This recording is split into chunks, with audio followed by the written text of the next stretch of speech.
पहा बेटा,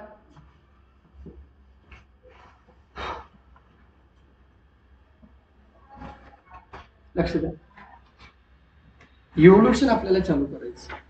काल लाईट गेली होती त्याच्यामुळे राहिलं आपलं, आज काही राहणार नाही. चला इव्होल्युशन पाहू बेटा. इव्होल्युशन म्हणजे काय बेटा? उत्क्रांती. काय बेटा? उत्क्रांती. इव्होल्युशन काय असतात? ग्रॅज्युअल चेंज असतात. काय असतात बेटा? ग्रॅज्युअल म्हणजे काय? सर हळूवार होणारे बदल. ग्रॅज्युअल म्हणजे काय? हळूवार होणारे बदल, त्याला ग्रॅज्युअल चेंज कुणामध्ये घडतात बेटा? लिव्हिंग ऑर्गॅनिझम्स मध्ये. कुणामध्ये घडतात? लिव्हिंग ऑर्गॅनिझम्स मध्ये. Over a long duration. Over अ म्हणजे जास्ती काळामध्ये, म्हणजे हा जो कालावधी असतो ग्रॅज्युअल चेंजेसचा, या इव्होल्युशनचा हजारो ते लाखो वर्षांचा कालावधी असतो. This is a very slow going process. आणि ही जी प्रोसेस आहे खूप खूप स्लो गोईंग प्रोसेस असते. and which in which development of organism is achieved. आणि या ग्रॅज्युअल चेंजेस मध्ये काय केलं जातं? पूर्णपणे ऑर्गॅनिझमचं डेव्हलपमेंट मिळवलं जातं, अचीव्ह केलं जातं. All the stages in changes occurred in various components ranging from stars and planets in the space. All the stages in changes, जे काही चेंजेस असतात हे कशामध्ये घडून येतात? वेगवेगळ्या रेंजेस मध्ये, कंपोनेंट मध्ये.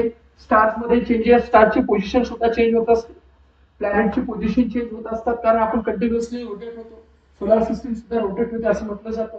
In space to present the biosphere. To the present the biosphere. पहिल्या जे काही वनस्पती पृथ्वी तलावर होत्या, हे सर्वसामान्य आज जे झाडे त्याच्यापेक्षा कितीतरी पटीने मोठे होत्या. त्याचं कारण काय? तर त्यावेळेचा जो काही प्रमाण आहे, जे काही आपण काय म्हणू कंडिशन्स आहेत, कम्फर्टेबल होत्या झाडांसाठी, त्याच्यामुळे त्यांचा आकार मोठा होता. प्राणी सुद्धा पहिल्यांचे मोठे होते, कारण तशा त्यांच्यासाठी कंडिशन्स अनुकूल होत्या. पण आज व्हर्च्युअल कंडिशन्स ह्या प्रतिकूल होत चाललेले आहेत, ऍडव्हर्स होत चाललेले आहेत, म्हणून आपल्याला त्यांच्या हाईटमध्ये, त्यांच्यामध्ये कमीपणा आपल्याला दिसून येत असतो. All the stages in changes occurred in the various components ranging from stars and planets in the space to the biosphere present on the earth. To the biosphere, जे की कशावर प्रेझेंट आहे? अर्थवर.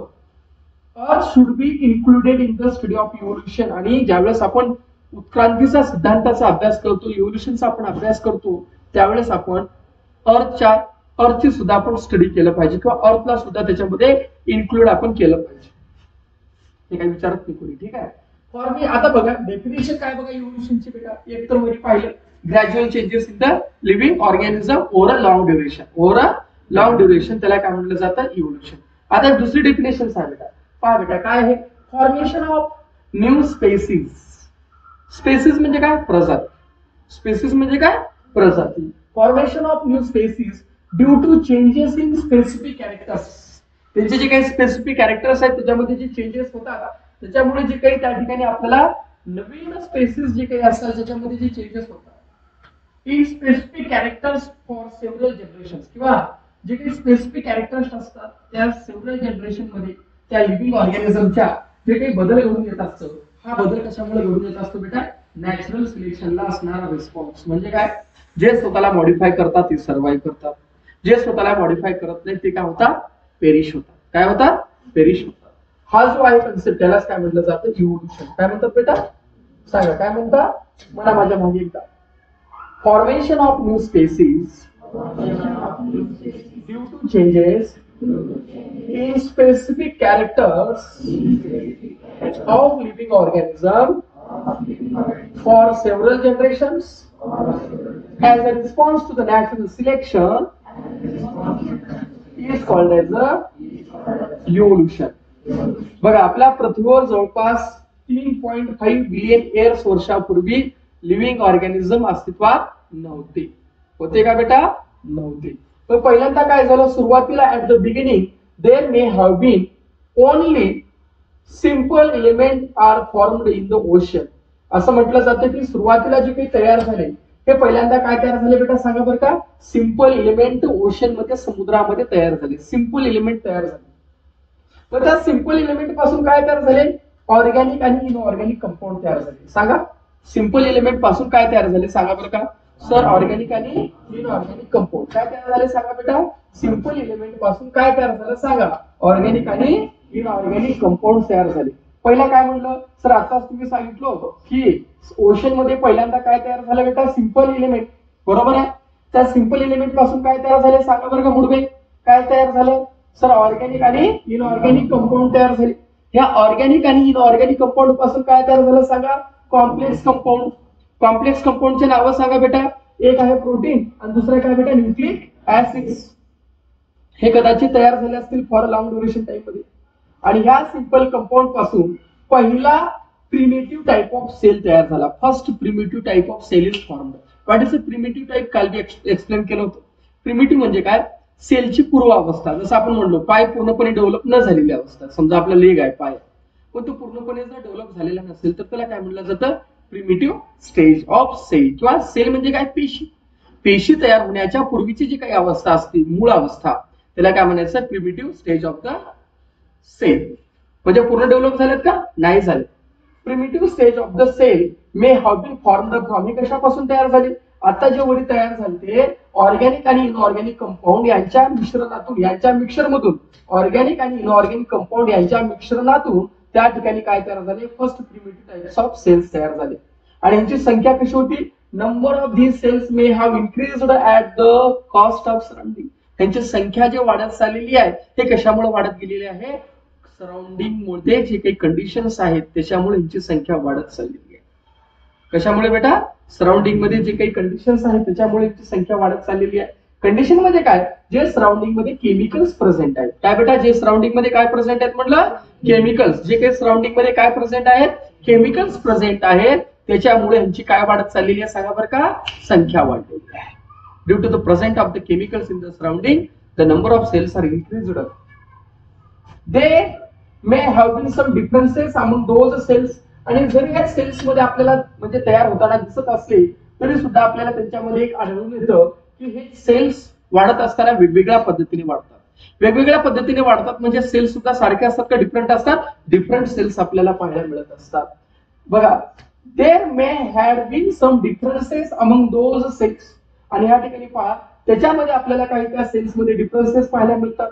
आणि हे जे डिफरन्सेस असतात हे काल सांगितलं ना मी बेटा पूर्ण. हे जे डिफरन्सेस असतात हे कशानुसार असतात बेटा? According to the principle of natural selection. According to the principle of natural selection म्हणजे काय सर? म्हणजे जे लिव्हिंग ऑर्गॅनिझम स्वतःमध्ये मॉडिफिकेशन घडून आणतात ते सर्व्हाइव्ह करतात. आणि जे लिव्हिंग ऑर्गॅनिझम स्वतःमध्ये बदल घडून आणत नाही ते काय करतात? पेरिश होतात. हाच काय आहे? फिटेस्ट. जे फिट असतात ते सर्व्हाइव्ह करतात आणि जे फिट नसतात त्यांचा पुऱ्या सदा मंगला सावधान होऊन जातो. राम नाम सत्य. Principle of natural selection. Some may have shown good growth. काही जे असतात ते चांगली ग्रोथ दाखवतात. And some may have perished. आणि काही पेरिश होतात, संपुष्टात येतात, नष्ट होतात. Which could not adjust with the surrounding. म्हणजे जे स्वतःला परिसरासोबत, स्वतःला सराउंडिंग सोबत जे ऍडजस्ट करत नाहीत ते काय करतात सांगा बरं का बेटा? काय करतात? पेरिश होतात. काय करतात सांगा बरं का बेटा? पेरिश करतात. पेरिश म्हणजे काय सांगा बरं का? आता सांगितलं मी तुम्हाला. संपुष्टात येतात, नष्ट होतात. राहतात का पुन्हा बेटा? ते नाही राहत. त्यालाच आपण काय म्हणतो? पेरिश होणे म्हणतो. काय म्हणतो आपण त्याला बेटा? पेरिश. पेरिश काय म्हणायचं त्याला? Come on, perish.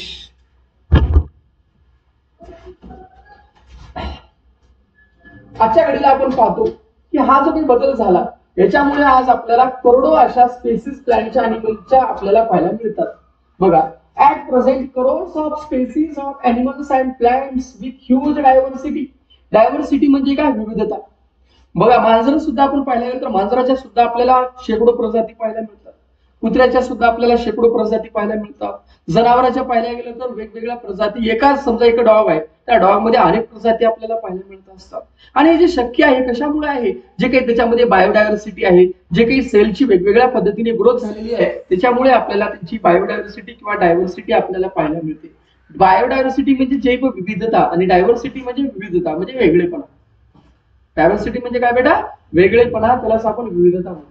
Regarding shape and complexity are present on the earth. या ठिकाणी पहा आजच्या घडीला जे काही करोडो अशा स्पेसिस म्हणजे प्रजाती आहेत प्लांट्स आणि अॅनिमल्सच्या, त्याच्या आपल्याला ह्यूज डायव्हर्सिटी पाहायला मिळतात. Regarding shape and complexity are present on the earth. जे आज त्यांची काही शेप आहे, शेप म्हणजे काय बेटा? रचना आहे. जे काही त्यांची कॉम्प्लेक्सिटी आहे, कॉम्प्लेक्सिटी म्हणजे जटिलता. म्हणजे काय सर? काही जे असतात ते एकपेशीय असतात, युनिसेल्युलर, ते काही कॉम्प्लेक्स नसतात, सोपं असतात. पण आपण कसे आहोत बेटा? कॉम्प्लेक्स आहोत, मल्टीसेल्युलर आहोत. आपल्यामध्ये जे काही फंक्शनिंग आहे ती जटिल आहे as compare to the unicellular organism. Are present on the earth. Animal diversity ranges from unicellular. बघा आता अॅनिमल डायव्हर्सिटी कुठे असते? युनिसेल्युलर. आपण शिकलो ना लाईफ प्रोसेस चॅप्टर मध्ये. लाईफ प्रोसेस मध्येच का रे? येस, लाईफ प्रोसेस मध्ये काय शिकलो सांगा बरं काय? Life process in living organism part 1 मध्ये रिप्रोडक्शन इन नाही asexual reproduction in unicellular organism आणि asexual reproduction in multicellular organism. त्याच्यामध्ये बडी सिंपल फ्युजन पाहिलं होतं ना आपण, बायनरी फ्युजन वगैरे. यस. आता पहा बेटा, अॅनिमल डायव्हर्सिटी रेंज होते युनिसेल्युलर अमिबा, युनिसेल्युलर पॅरामोशियम ते माणसापर्यंत, ते जायंट व्हेल म्हणजे देवमाशापर्यंत आपल्याला एवढ्या प्रकारे आपल्याला काय पाहायला मिळते? डायव्हर्सिटी त्याच्यामध्ये आपल्याला पाहायला मिळते. The plant diversity consist of various species ranging from. आता प्लांट मध्ये सुद्धा आपल्याला डायव्हर्सिटी दिसते. डायव्हर्सिटी म्हणजे आता शिकला तुम्हाला. डायव्हर्सिटी म्हणजे काय बेटा? विविधता. डायव्हर्सिटी म्हणजे काय बेटा? विविधता. इथून घरापर्यंत जातानाच आपल्याला त्याने म्हटलं तर 50 प्रकारचे झाडं पाहायला मिळतात, रोपं बिप आहेत ना. हे काय आहे? It is a diversity. बेटा लक्षात येते ना? पुढे माहिती मला तुम्ही. It is a diversity. काय सांगा बरं का बेटा? हे diversity.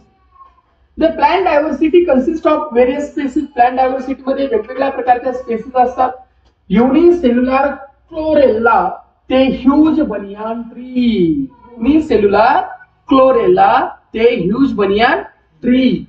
The life exist on the earth everywhere from equator to both the poles. आणि आपल्याला पाहायला मिळते पृथ्वीवर हे जे लाईफ आहे, सॉरी ते समजा हे पृथ्वी आहे तुमची बेटा. समजा हा काय आहे बेटा?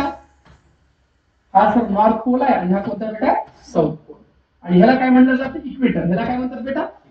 तुम्ही साऊथला जावा, नॉर्थला जावा, इक्वेटरला जावा, प्रत्येक ठिकाणी तुम्हाला काय पाहायला मिळतात? नीट बस बेटा. वेगवेगळ्या प्रकारचे अॅनिमल्स पाहायला मिळतात. वेगवेगळ्या प्रकारचे, समजा अति बर्फाळ असेल तर कदाचित तिथे मिळणार नाही, समजा असं होऊ शकतं रेअर कंडिशन मध्ये. पण त्या ठिकाणी सुद्धा तुम्हाला अॅनिमल्स आणि काही वेगळ्या प्रकारचे प्राणी पाहायला मिळतात. इयत्ता ज्यावेळेस 11वीला जर कोणी आर्ट घेतला असेल तर त्यावेळेस तुम्हाला कळेल, किंवा 6वीला तुम्ही पाहिलं असाल रेन फॉरेस्ट होतं, डेसिडस काय तर होतं रे, टुंड्रा प्रदेश होता तुम्हाला. त्याच्यानंतर आणखीन काय होतं बाबा? ग्रासलँड एक होतं बघा, ग्रासलँड. आणखीन असे आहेत सेमी डेसिडेडस, काय तर डेसिडेस काय रे,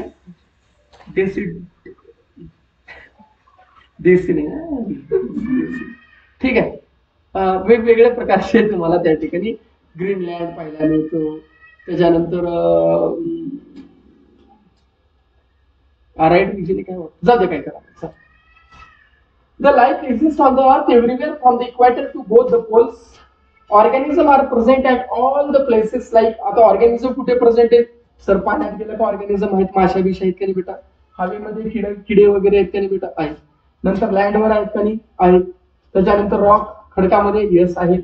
humans have shown curiosity about origin of life and the reasons for such a great diversity in the life present on the earth since ancient period. माणूस काय केला पूर्वीपासून की बायोडायव्हर्सिटी हे जे जैवविविधता आहे ते कशामुळे आहे याची माणसाला शोध लावण्याची, याची माणसाला माहिती मिळवून घेण्याची जिज्ञासा होती, त्याच्याबद्दल अभ्यास करण्याची माणसाला जिज्ञासा होती. आणि त्याच्यामुळे माणूस त्याचा जो अस्तित्व आहे, त्याचा ओरिजिन जो आहे त्याचा शोध करण्यासाठी पुढे गेला. Different theories about the origin and evolution of life have been proposed till today, of which theory of gradual development of living organism is accepted. मग हे जे काही मानवाचं उत्क्रांत आहे किंवा जे काही सजीवांचा जो काही उत्क्रांत आहे ह्याच्याबद्दल अनेक अशा थिअरीज मांडण्यात आलेली. पण ह्याच्यातले जे सर्व मान्य थिअरी आहे ते सर्व लोकांना मान्य अंडरलाईन करा बेटा. तर त्या थिअरीचं नाव आहे gradual development of living organism. या थिअरीला सर्व लोक मान्य करतात. Gradual development of living organism. Gradual development of living organism या थिअरीला सर्वच लोक मान्य करत असतात. कोणत्या थिअरीला सांगतो का बेटा मला सांगा? Gradual theory gradual development. काय बेटा? ग्रॅज्युअल डेव्हलपमेंट पुढं ऑफ लिव्हिंग ऑर्गॅनिझम. सांगा ग्रॅज्युअल डेव्हलपमेंट ऑफ, कमॉन बोला बोला, gradual development of living organism. परत सांगा gradual development of living organism. या थिअरीला सर्व मान्य थिअरी असं म्हटलं जातं. ह्या थिअरीला सर्वजण मानतात, ऍक्सेप्ट करतात. आलं का लक्षामध्ये? अनेकांनी अनेक थिअऱ्या मांडलेल्या पण सर्व मान्य थिअरी आहे. नंतर इकडे पाहू शकता बेटा या ठिकाणी many philosophers and religious scholar have written their views about formation of life. अनेक असे जे फिलॉसॉफर्स आहेत, तत्वव्यक्ती लोक आहेत, अनेक असे जे रिलिजियस स्कॉलर आहेत, म्हणजे जे धार्मिक लोक आहेत, त्यांनी त्या ठिकाणी अनेक त्या ठिकाणी व्ह्यूज त्या ठिकाणी जे लाईफ तयार झालेली आहे त्याच्याबद्दल मांडलेलं आहे. There seems to be a thorough discussion over the formation of universe. आणि युनिव्हर्सचं निर्माण कसं झालेलं, जसं बिग बँग थिअरी ऐकला असाल तुम्ही, त्या ठिकाणी तसंच आपल्याला अनेक ठिकाणी पाहायला मिळतं. आणि कल्चर्स मध्ये इंडियन कल्चर, चायनीज मध्ये, रोमन मध्ये, ग्रीक मध्ये असे वेगवेगळे जे वेरियस कल्चर्स आहेत त्याच्यामध्ये डिफरंट इन्फॉर्मेशन आपल्याला वेगवेगळ्या प्लॅनेट बद्दल आपल्याला मिळत असते. सर्वात जर जुनी माहिती कुठे मिळत असेल तर आपल्या हिंदू ग्रंथातच आपल्याला मिळते. रावणानं म्हणतात ना, रावण काहीतरी पूर्ण 9 ग्रहाला आपल्या पायाखाली ठेवलं होतं. ठीक आहे. मग त्याच्यानंतर भगवान विष्णू ज्यावेळेस पृथ्वीला महासागरामध्ये, क्षीरसागरामध्ये बुडवण्यात आलं होतं, तर आपल्या मोराहा अवतार घेऊन त्या ठिकाणी काय केलं होतं, विष्णूने त्या पृथ्वीला ह्याच्यातून बाहेर काढलं होतं. आता ह्याच्यावर आपण तर्क लावू, म्हणजे सांगतो जरा.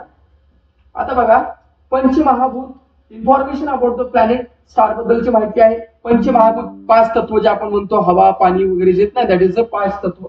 Living organisms in the form of poetry, म्हणजे कवितेच्या स्वरूपात सांगितलेलं आहे. स्टोरीजच्या याच्यामध्ये सांगितलेलं आहे. रिलिजियस आणि सॅक्रेड बुक्स मध्ये सुद्धा याच्याबद्दल सांगितलेलं आहे. कोणते टॉपिक सांगणार तुम्हाला? हा ग्रह, त्याच्यामध्ये लक्षात घ्या. आता एक कल्पना करा जरा, जस्ट इमॅजिन करा. ज्या कोणत्या गोष्टी सांगितलेल्या असतात त्याला काहीतरी तर्क असतो, किंवा पहिल्याच्या जे काही गोष्टी सांगायच्या त्या फ्रेज मध्ये सांगायच्या, जसं कविता असतात ना त्या पद्धतीने. काल परवाच एका सायंटिस्टनं भारताच्या पुराणात शोध लावला की आपल्या पृथ्वीपासून एक नवीन ग्रह असा आहे की त्या ठिकाणापासून सजीव सृष्टी असल्यासारखं त्याला काय म्हणून आपण संकेत मिळाले त्याला, आणि ते आहे.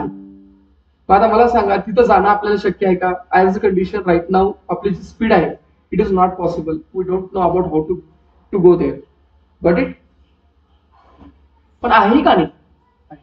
असं होऊ शकत नाही का आपल्यापेक्षा अडव्हान्स लोक असू शकतील? का नाही राहणार? राहणार का नाही सांगा ना. 100% राहणार. आपण कोणत्या गॅलेक्सीत आहोत? आपण मिल्की वे गॅलेक्सी मध्ये आहोत. अशा किती गॅलेक्सी? करोडो गॅलेक्सी.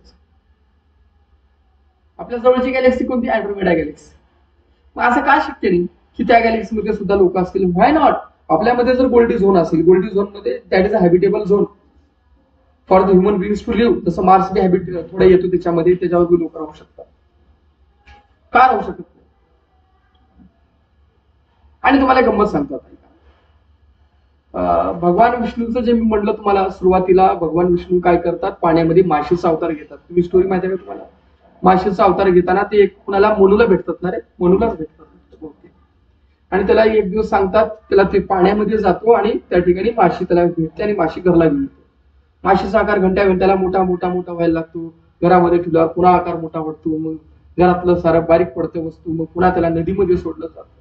आणि त्यावेळेस सांगतात विष्णू त्या ह्याला, ऋषीला, की तुम्ही आता एक जहाज तयार करा आणि त्या जहाजामध्ये वेगवेगळ्या प्रकारचे जे काही पशु आहेत, पक्षी आहेत, प्राणी आहेत, त्यांना तुम्ही जेवढे होतील तेवढ्यांना तुम्ही बसवा आणि उद्या त्या ठिकाणी पूर्णपणे प्रलय येणार आहे असं त्या ठिकाणी सांगतात.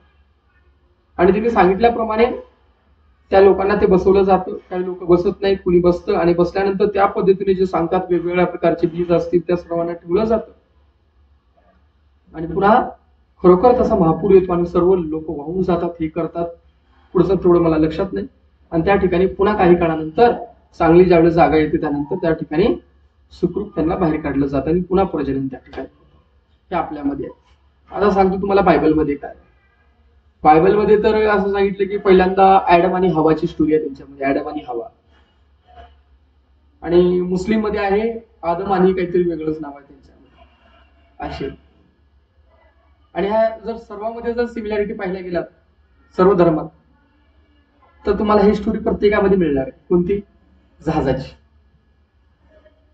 फिक्स मिळणार स्टोरी जहाजाची.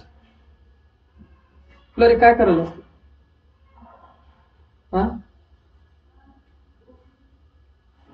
फिक्स तुम्हाला स्टोरी त्या ठिकाणी मिळते. फिक्स म्हणजे फिक्स म्हणजे काहीतरी, जसं आता हे कशामुळे सांगते सर, आता ह्याच्यामध्ये बी शिकायची की एव्हिडन्सेस जे काही मानवाचा जे काही उगम आहे या सर्व प्राण्यांचा उगम जो आहे तो एकापासून जो झालेला आहे त्याची एव्हिडन्सेस आपल्याला पाहिजे. कॉमन अँसेस्टर आहे म्हणजे सर्व रिलीजन एकापासूनच निर्माण झाले असं मला सांगायचं तात्पर्य. एक भाऊ एका गावला गेला तर आता मला समजा माझं लेकरू झालं, माझं लेकरू गेलं राहिलं चायनीजला, तर तो मोठं झाल्यावर कोणती भाषा बोलणार आहे? साहजिक आहे. त्याला मराठी बोल म्हणलं तर घंटा येईल का? अजिबात नाही. असं असतं. मेनी फिलॉसॉफी सांगितलं थिअरी ऑफ इव्होल्युशन बघा. According to this theory first living material, पहिला जो लिव्हिंग मटेरियल आहे त्याला म्हणतात प्रोटोप्लाझम. सांगा पहिला जो लिव्हिंग मटेरियल आहे त्याला काय म्हणलं जातं? सांगा सर्वांनी मला सांगा लवकर. अकॉर्डिंग टू धिस थिअरी जो पहिला लिव्हिंग ऑर्गॅनिझम आहे दॅट इज अ प्रोटोप्लाझम. हा कुठे तयार झाला बेटा? ओशन मध्ये. कुठे तयार झाला? कुठे तयार झाला? पहिला जो काही त्या ठिकाणी लिव्हिंग मटेरियल आहे, लिव्हिंग ऑर्गॅनिझम आहे, लिव्हिंग मटेरियल म्हणू आपण त्याला, जो तयार झाला दॅट इज अ प्रोटोप्लाझम. हा कुठे तयार झाला? समुद्रामध्ये, ओशन मध्ये तयार झाला. In due course of time, जसजसा कालावधी गेला ह्या प्रोटोप्लाझम पासून काय तयार झाले? Unicellular organism. पहिला कोण तयार झाला? प्रोटोप्लाझम. त्या प्रोटोप्लाझम पासून कोण तयार झाला? Unicellular organism. त्याच्यामध्ये तुम्हाला ग्रॅज्युअल चेंजेस घडून येतात. ग्रॅज्युअल म्हणजे काय बेटा? हळूवार. काय घडून येतात? चेंजेस. कुणामध्ये? युनिसेल्युलर ऑर्गॅनिझम मध्ये. Which larger and more complex organisms were formed. आणि याच्यापासून काय तयार झाले? लार्जर, मोठे आणि मोर कॉम्प्लेक्स ऑर्गॅनिझम म्हणजे जटिल ऑर्गॅनिझम तयार झाले, म्हणजे मल्टी सेल्युलर ऑर्गॅनिझम्स तयार झाले. पहिला कोण आहे? सर प्रोटोप्लाझम. लॉंग ड्युरेशन गेला काय तयार झालं? Sir unicellular. त्याच्यापासून काय तयार झालं बेटा? सर मल्टी सेल्युलर तयार झाले. That is a complex and larger organisms तयार झाले. All those changes were slow. हे जे चेंजेस आहेत ते कसे आहेत? स्लो आणि ग्रॅज्युअल. कसे बेटा? Gradual. Duration of all these changes is at most 300 crore वर्ष. हे जे काय आजपर्यंत बदल घडून आलाय ना, हा घडून आलेला कालावधी किती वर्षाचा आहे? 300 करोड वर्षाचा कालावधी आहे. एवढा मोठा कालावधीमध्ये हे माणसाची उत्क्रांती झालेली आहे आणि आज माणूस परत त्याच मार्गाला चाललाय. म्हणजे डेव्हलपमेंट व्हायला आपल्या ब्रेनचा एवढा वेळ लागला. Changes and development in living organism had been all around and multi dimensional.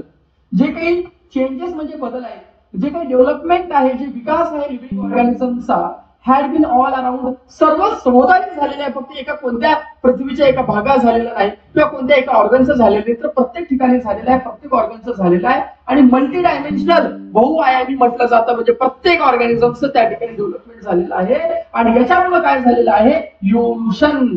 काय झालेलं आहे? इव्होल्युशन म्हणजे उत्क्रांती. कुणाची? वेगवेगळ्या प्रकारच्या ऑर्गॅनिझमची. कुणाची बेटा? डिफरंट टाइपच्या ऑर्गॅनिझम्स त्या ठिकाणी काय झालेलं आहे? इव्होल्युशन झालेलं आहे. इव्होल्युशन म्हणजे काय? उत्क्रांती झालेली आहे. हेच दिस ओव्हरऑल प्रोसेस आणि जे संपूर्ण जे काही प्रोसेस आहे याला म्हटलं जातं इव्होल्युशन म्हणतात. आणि इव्होल्युशन हे काय आहे? ऑर्गनायझेशनल आहे. काय बेटा? ऑर्गनायझेशनल म्हणजे संस्था स्वरूपामध्ये आहे, ऑर्गनायझेशनल आहे. काय असं कालपासून आय थिंक नेट मध्ये थोडा इश्यू आहे का म्हणतो मी, जरा वाटायला तसं मला.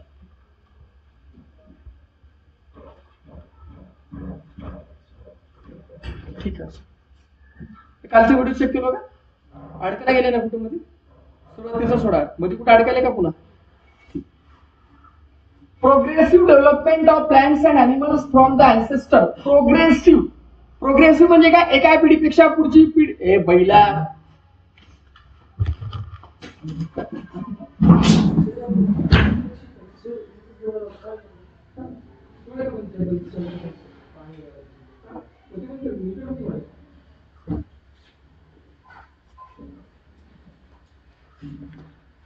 कोणता टॉपिक आहे? कुठे गेलं सांगा बरं का? हा, progressive development of plants and animals. काय बेटा? हा, प्रोग्रेसिव्ह म्हणजे काय बेटा? एका पिढीपेक्षा पुढची पिढी ऍडव्हान्स, त्याच्यापेक्षा पुढची त्यांच्या, त्याच्यापेक्षा पुढची त्यांची. त्या हळूहळू जे काही प्रोग्रेस होतो म्हणजे काय? विकास होतो, त्याच्यामध्ये तरक्की जे काही होते. Progressive development of plants and animals from the ancestor. कुणापासून? अँसेस्टर म्हणजे काय? पूर्वज, आपले पूर्वज. Having different structural and functional organization. ज्यांची काही जे काही स्ट्रक्चरल म्हणजे त्यांची जी काही रचना आहे, जे काही फंक्शनल म्हणजे काय, जे काही कार्याची संस्था आहे, ऑर्गनायझेशन आहे, यालाच आपण काय म्हणतो बेटा, इव्होल्युशन म्हणतो. अशा वेगवेगळ्या 3-4 प्रकारच्या व्याख्येत कोणती तरी एक व्याख्या पाठ करायची. ठीक आहे.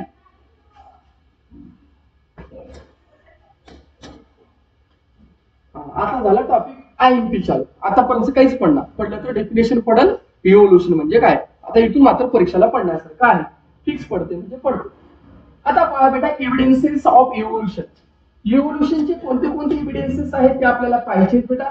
आपल्याला त्याच्यामध्ये किती 5 आहेत बघा बरं, एकूण बघा. पहिला आहे मॉर्फोलॉजिकल. कोणता बेटा? पहिला आहे मॉर्फोलॉजिकल, चला माझ्या मागे. दुसरा आहे अॅनाटॉमिकल. तिसरा आहे वेस्टिजियल ऑर्गन. चौथा आहे कनेक्टिंग लिंक्स.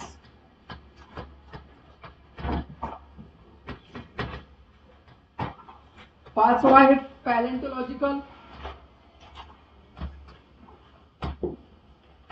आणि सहावा आहे अॅनाटॉमिकल. एवढेच आहेत का बघा रे? एवढेच नाही, एम्ब्रोलॉजिकल. सर अॅनाटॉमिकल झाले ना, एम्ब्रोलॉजी.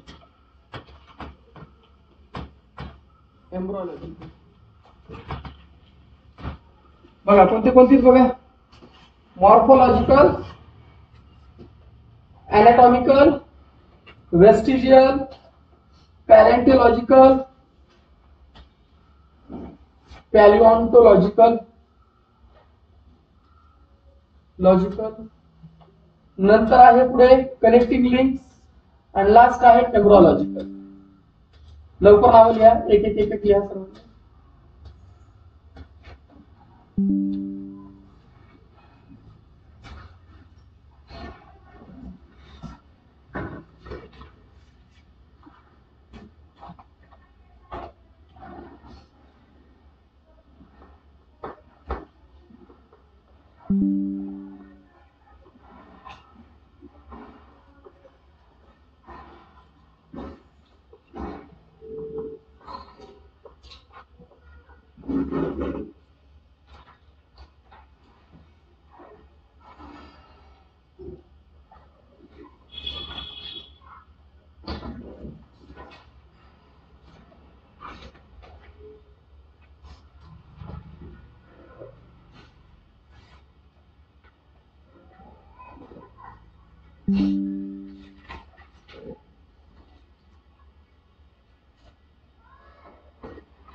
चला झालं. नेक्स्ट कुठे दवाखान्यात दाखलास रे? कोणत्या दाखलास? काय झालं म्हटलं त्याला? मेडिटेशन करायचं थोडं डोळ्याचं. त्राटक करायचं, त्राटक. कॅन्डल ठेवायचं, कॅन्डल कडे कंटिन्युअसली बघायचं. ते होत नसेल तर काय करायचं, शांत बसायचं, थोडं मान उडी करायचं आणि डोळ्याच्या हित बघायचं दोन्हीच्या मध्ये. शांभवी मुद्रा करायचं, कमी होऊन जाते. 10 दिवसात होते. Morphological evidences. कोणते एव्हिडन्सेस बेटा? किती भारी आहे हे कुत्र. त्याला तर कापू कापू खाता लाजा वाटतात तुमच्या जीवनात. हे मेंढी. हे काय रे? कोल्हा. कोल्हा आहे का लांडग? लांडग कोल्हा काहीतरी आहे, दोन्ही पैकी एक. लांडगच वाटत. ठीक आहे. त्या दोघात काय सारखं दिसतंय? ह्याला बी कान आहेत, ह्याला बी कान आहेत. सर ह्याला बी डोळे, सर ह्याला बी डोळे. ह्याला बी नॉस्ट्रिल आहे, सर ह्याला बी नॉस्ट्रिल आहे, ह्याला बी नॉस्ट्रिल आहे का नाही? सर ह्याच्या बी अंगावर केस आहे. हे बी काय भोंगळा आहे का? नाही ना, ह्याच्या अंगावर केस आहेत का नाही सांगा. सर ह्याच्या बी अंगावर केस आहे, त्याच्या बी अंगावर केस आहे. हे काय आहे? याचा अर्थ मॉर्फोलॉजिकलचा अर्थ आहे एक्सटर्नल. मॉर्फोलॉजिकल म्हणजे काय बेटा? External appearance. दिसायला. तुमच्या अंगावर केस आहेत का? आहेत ना? नाही आहेत का? छोटी छोटी का केस? नाही सर, मी काढतो पूर्ण. काढलं तर येतात. पहिला नाही होते सर, हसवं लावली होते म्हणतात. माणूस काही म्हणजे ते म्हणलं ना बिळात येऊन राहुलाला थंडी पडलेला का ते काहीतरी कुत्र बसलाला त्याच्यामुळे काही केसाचा वापर होणार गेला आणि कुठे बी रस प्यायला बसला तर माणूस तर पहा बेटा व्हेरियस सिमिलॅरिटीज. आता बघा सारखेपणा कशात आहे? Mouth structure. माउथ स्ट्रक्चर, थोबाड्याची रचना. थोबाडे मीन्स तोंड. डुक्कर बी आपल्या मीन्स खाते का नाही बेटा? डुक्कर कोणालाच खाते का वेगळून खाते? माणूस कुठून खाते? माणसाला तोंड किती? सर माणसा 2 तोंडी असतो, 3 तोंडी असतो. तो सायकोलॉजिकल असतो. मांडूळच का म्हणा कोण? मांडूळ म्हणजे काय? सापाचा प्रकार. पण त्याला काही दुसरं काही तोंड नसतो, तो मुवमेंट करतो तशी. त्याला रिव्हर्स घेर असते, त्याला पुढून बी घेर राहते, मागून बी घेर राहते त्याला. काही पोरी बघा चाड्या लावल्या का जातात पुन्हा. मी कधी म्हटले? मी कधी केली? तिनंच म्हणले. तिकडे येणार माय तुझ्याबद्दल तसं म्हणलं की तिनं, तिकडे जाणार माय तुझ्याबद्दल तसं म्हणलं की तिनं. दोघात आग लावून देणार. दॅट इज अ भांडूळ. असं व्हेरियस सिमिलॅरिटीज आहेत. Sir structure of mouth. Sir थोबाडाची रचना. डोळ्यांची पोझिशन ऑफ काय बेटा? आईज. पुन्हा आहे स्ट्रक्चर ऑफ नॉस्ट्रिल्स. काय बेटा? नॉस्ट्रिल्स. तो काय पुढचं शेड. अँड इयर पिना. काय इयर पिना? नाहीतर काटे पिना फुगे लावचाल. नॉट काटे पिना फुगे, that is ear pinna. And thickly distributed hair present on the body of animal. Thickly गच्च असं केस त्यांच्या बॉडीवर प्रेझेंट असतात.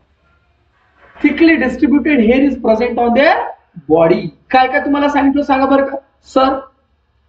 Structure of mouth, position of nostril, position of ear pinna, त्याच्यानंतर काय रे? Hair distributed on the body. आणि पोझिशन ऑफ आईज. हे सिमिलॅरिटीज आपल्याला पाहायला मिळतात. अशाच सिमिलॅरिटी तुम्हाला प्लांट्स मध्ये सुद्धा पाहायला मिळतात. कसं सर? बघा हे पान आहे आणि हे बी पान आहे. ह्या पानाच्या मध्ये लांब रेषा कधी बघा बरं का? ह्याच्यावर अशी शिरा असतात का नाही? सर असतात. ह्याच्यावर असतात का नाही बेटा? असतात. असतात का नाही रे? असतात ना. आणि ह्याच्यामध्ये बी बघा असतात का? सर असतात. म्हणजे काय sir? Similarities in leaf shape. 3 शब्द येतात. लीफ शेप, लीफ वेनेशन म्हणजे त्याच्यावरच्या असणाऱ्या शिरा, आणि लीफ पेटिओल. आणि काय बेटा? Leaf petiole. काय काय सांगा? काय सिमिलॅरिटीज आहेत?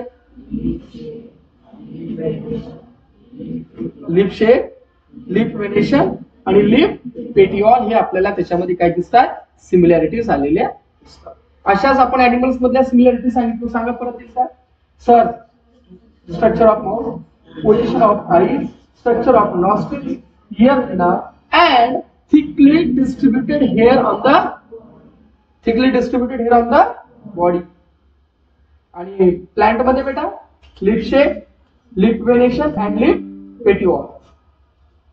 हे काय दाखवतात? हे काय इंडिकेट करतात? इंडिकेट म्हणजे दर्शवणी. काय बेटा? इंडिकेट म्हणजे काय म्हणलं? काय नाटक लावलं? घंटा झालं बंद चालू सोडलेलं का बरं म्हणलं?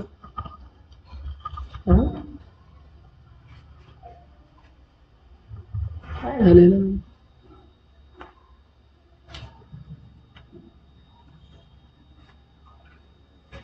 सांगा. हे काय दाखवतात? हे जे काही सिमिलॅरिटीज आहेत हे जे दाखवतात, काय दाखवतात? की यांचा जो ओरिजिन आहे, यांचा जो अस्तित्व आहे, यांचा जो अँसेस्टर आहे तो कॉमन आहे. अँसेस्टर म्हणजे काय? पूर्वज. हे कसं आहे? कॉमन आहे म्हणजे सारखं आहे, सामायिक आहे. पूर्वज कसं आहे? सारखं आहे, सामायिक असं ते दाखवत असतं. आलं लक्षामध्ये? मग मला अजून एकदा परत सांगतो, मला तुम्ही सांगा.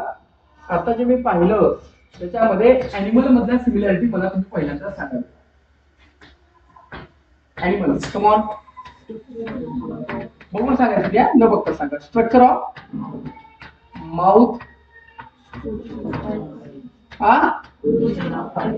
Position of, next position of, very good, position of year पिना, नेक्स्ट स्ट्रक्चर ऑफ नॉस्ट्रल आणि एक राहिलं थिक हेअर डिस्ट्रीब्युटेड ऑन हे झालं अॅनिमल मध्ये. आता प्लांट मध्ये सांगा. Leaf shape, leaf venation, leaf petiole. काय बेटा लीफ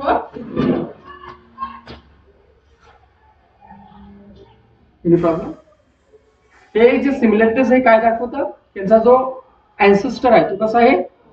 व्हेरी गुड कॉमन आहे. हा झाला पहिला. आता आपल्याला दुसरा पाहायचा.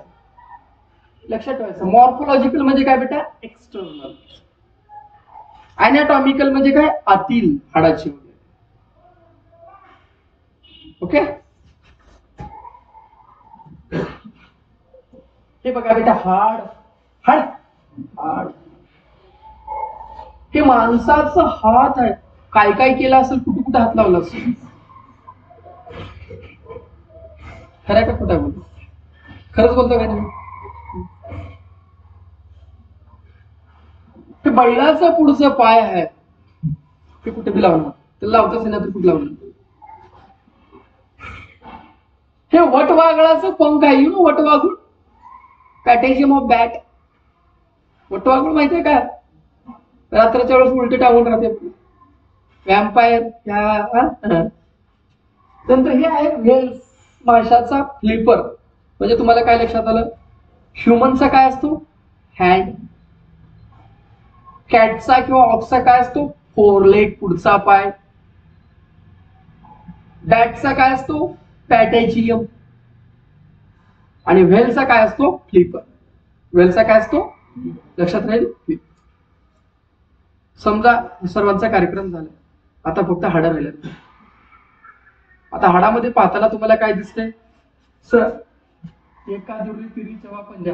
फक्त इथं थोडं मागचं क्रॉस सेक्शन थोडं वेगळं ठीक आहे पण जॉईंट वगैरे बरोबर का. एका दुरी तिरी चवा पंजा 1 2 3 4 हे थोडं मोठं झालं समजा बारीक होईल कधी तर. म्हणजे याच्या हाडाच्या रचनेमध्ये काय दिसतो थोडे बहुत सारखेपणा दिसतो. पण पण पण पण पण पण पण फंक्शन सारखी आहेत का काय तुम्ही फंक्शन सांगा. सर वेगळे फंक्शन्स आहेत का नाही वेगळे का सारखे तुम्ही सांगा मला. फंक्शन वेगळे. आता मला सांगा जो काही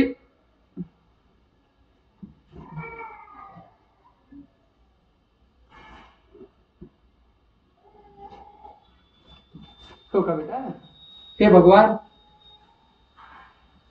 आता मला सांग माणसाच्या हाताचा वापर कशासाठी करतात. माणसाच्या हाताचा वापर कशासाठी करतात सांगा की बे. काय जेवण करण्यासाठी खाण्यासाठी पिण्यासाठी करतात. आता दुसरं डोकं लावू नका सर वेगवेगळ्या कामासाठी. जिथपर्यंत ज्याचे विचार आहे तिथपर्यंत त्याचे विचार जाणार. विचारांना कंट्रोल ठेवा. हे हात चांगलं पण करू शकते मंगळ पण करू शकते. आता सर आमच्या हात मारायला लोकांसाठी. सर आमच्या हात कुठे बी जातात चिवड्याच्या डब्यात. हाताचं काम काय जर कोणी विचारलं पटकन बोलत जावा नाही तर लोक मधील मान काय विचार करायला. बैलाच्या पुढच्या पायाचं काम काय सर चालण्यासाठी. सर चालण्यासाठी चालण्यासाठी. नाहीतर बैल तुम्ही लावसाल बैल सर दुसरी कामं करते करते आपण चालू सर. बॅटच्या पॅटेजियमचं काय सर उडण्यासाठी सर हवेत उडण्यासाठी. ओके आणि नंतर हे जे काही व्हेल आहे व्हेल म्हणजे देवमासा त्याचे जे काही पंख आहेत फ्लिपर्स आहेत ते सर पोहण्यासाठी. हे कशासाठी हे खाण्यासाठी हे चलण्यासाठी हे उडण्यासाठी आणि हे पोहण्यासाठी सर. म्हणजे काय सर सर थोडं थोडं स्ट्रक्चर सारखं दिसलेलं सर पण काम जरा वेगवेगळे दिसलेले सर. बरोबर आहे का नाही बेटा. आता युपीएससीचा पेपर दिलो तुम्ही कलेक्टर बी होता IPS बी होऊ शकता इन्कम टॅक्स ऑफिसर IRS बी होऊ शकता अजून कुठे काय होऊ शकता. पण मुळामध्ये परीक्षा तर एकच दिला का नाही रे. मग ऍन्सेस्टर काय कॉमन आहे का नाही सांगा. परीक्षा तर कॉमन आहे पण फंक्शन कसे आले वेगळे. स्ट्रक्चर पेपर सर्वांचा एकच होता, पण फंक्शन पुढे नोकऱ्या लागल्यावर कसे वेगळे. That's okay. पहा बेटा, आता आपण जरा डीप मध्ये जाऊ बेटा. डीप मध्ये गेल्याशिवाय कळत नाही, डीप मध्ये घुसावंच लागतं तरच आपल्या डोक्यात बसायला. ठीक आहे. प्रोटीन एनी प्रॉब्लेम बेटा? If you carefully observe the picture, जर या चित्रांना केअरफुली ऑब्झर्वेशन केला तर वेगवेगळे विचार येतील. येऊ देऊ नका, त्याला कंट्रोल ठेवा. देर डझंट सीम, आता कोणतं म्हणत सर याचा हात घेऊन डोसक्यात मारला तर तिथे मनात लागेल. त्या एमबीबीएस पोरं असंच करतात. त्या तिथं स्केलेटन असतात ना, त्याला घे कुठं असं खालीवरी कर, हाय कर, असं हातात धरतात, पुढच्या हाय करतात. भीती मरते ना, दोनदा तीनदा बॉडी बघून भीती मरते. मग पुन्हा असं हाय करणार, मग तिकडून घेणार टिंग टिंग टिंग. लेखाला काय राहतील कोण MBBS. If you carefully observe the picture, there doesn't seem any superficial similarity. तुझ्यामध्ये एक्झॅक्ट सिमिलॅरिटी दिसल्या आहेत का? नाही. But between human hands, foreleg of the ox, flipper of the whale, and packaging of the bat. Similarly, use of each of those structure is different. आणि प्रत्येकाचा जो structure आहे, त्यांचा जो फंक्शन आहे, सारा काही वेगळा आहे, वेगळा आहे. In respect to animals, however, there is a similarity in the structure of bones. Underline करा. त्यांच्या बोनच्या स्ट्रक्चर मध्ये तुम्हाला काय दिसून येते मला सर्वांनी सांगायचं आहे. त्यांच्या बोनच्या स्ट्रक्चर मध्ये तुम्हाला काय दिसून येते? सिमिलॅरिटी दिसून येते. काय दिसून येते सांगा? सिमिलॅरिटी दिसून येते. There is a similarity in the structure of bones. There is a similarity. कशामध्ये सिमिलॅरिटी आहे सांगा? स्ट्रक्चर ऑफ बोन्स मध्ये. And joints in the organ of each of those animals. आणि त्यांचे जे काही जॉईंट्स आहेत त्याला जॉईंट म्हणतात. हे जॉईंट म्हणतात. आणि काय म्हटलं की स्ट्रक्चर ऑफ बोन्स जे आहेत, पुढे गेला स्ट्रक्चर ऑफ बोन्स, त्याच्यामध्ये सिमिलॅरिटी आहे. आणि त्याच्यामध्ये जे जॉईंट्स आहेत, joints in organs of each of those animals, आणि जे ऑर्गन्स ऑफ दोज अॅनिमल्स आहेत त्याच्यामध्ये सुद्धा सिमिलॅरिटी पाहायला मिळते. हे सिमिलॅरिटी काय दाखवते? परत दाखवते सर त्यांचा अँसेस्टर हा काय आहे? कॉमन आहे सर. सर हे होता खाणारा, सर हे होता चलणारा, हे होता उडणारा हवेत, आणि हे होता पोहणारा पाण्यात. सर मायच्या सर साऱ्यांचं फंक्शन वेगळं आहे सर. मायच्या सर हवेतच गरगर फिरतंय, हे इथंच राहते, हे कुठेही जाते, आणि पाण्यातच राहते सर. सर साऱ्याचे फंक्शन वेगळे वेगळेच सर आहेत का बेटा? पण काय म्हणलं आपण, त्याचे जे बोन स्ट्रक्चर आहे त्याच्यामध्ये सिमिलॅरिटीज आहेत, त्याचे बोन जॉईंट जे आहेत त्याच्यामध्ये सिमिलॅरिटी आहेत का नाही? आहेत सर. आहेत का नाही रे? नाही म्हणलं तर नाही. इथं बघा काय आहे का नाही सांगा ना. तर दाखवले की चित्र वेगवेगळ्या प्रकारचे. आता मग लोक हात कुणाचा आहे सर मला माहित नाही कुणाचा.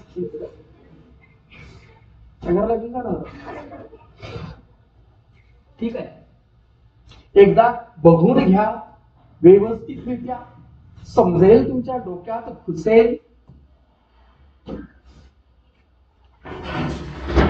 हे झाल्यानंतर एक 5 मिनिटाचा आपण एक गॅप देऊया पाणी पिण्यासाठी. ओके.